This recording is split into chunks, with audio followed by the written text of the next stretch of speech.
حدیث کے الفاظ سے کسی مسلمان کو بیماری، سختی، غم، فکر آئے،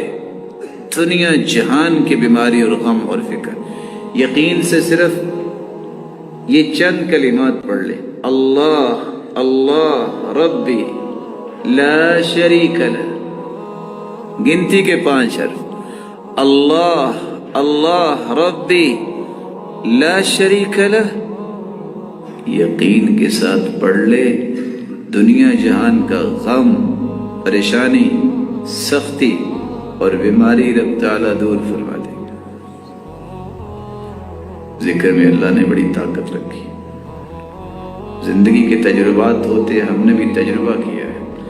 اللہ کی قسم، جو اللہ نے نماز اور ذکر اور قرآن کی تلاوت میں طاقت رکھی ہے، دنیا کی کسی چیز میں کوئی طاقت